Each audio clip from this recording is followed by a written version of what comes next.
একতরফাভাবে সম্পর্ক কখনোই টেনে নেওয়া যায় না।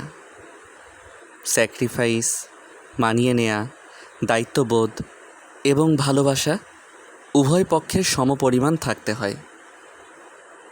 একজন সম্পর্ককে সুন্দর করার প্রয়াসে সর্বাত্মক প্রচেষ্টা চালায়, অপরজন যদি তাকে সাপোর্ট না দেয় তবে কস্মিন কালেও সম্পর্ক বেশি দিন টেনে নেওয়া যায় না। সম্পর্কের প্রতি যার বেশি ভালোবাসা এবং মায়া কাজ করে সেই বেশি স্যাক্রিফাইস করে থাকে। সম্পর্কটাকে বাঁচানোর জন্য সে সর্বদা চেষ্টা করে যায়। এক পক্ষের অবহেলা, দুর্ব্যবহার, অসম্মান উপেক্ষা করেই সে সম্পর্কটাকে টিকিয়ে রাখতে চায়।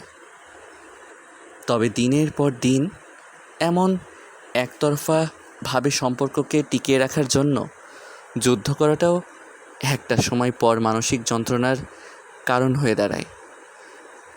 সম্পর্কটা দুপক্ষের, আর তাই সম্পর্ক সুন্দর সেই সাথে স্থায়ী করার দায়িত্ব উভয়ের। দুজনের প্রতি দুজনের আস্থার জায়গা থেকে, দায়িত্ববোধের জায়গা থেকে দুজনেই যদি পরস্পরের মন রক্ষা করে চলতে পারে তবে সম্পর্ক কখনোই নষ্ট হয় না। সম্পর্ক তখনই নষ্ট হয় যখন সেখানে সন্দেহ, অবিশ্বাস, উদাসীনতা এবং পরস্পরের বোঝাপড়ার ঘাটতি দেখা যায়।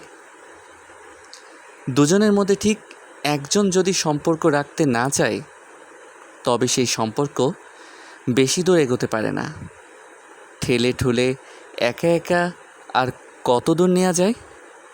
একটা সময় পর ঠিকই হার মানে, ক্লান্ত হয়ে যায়।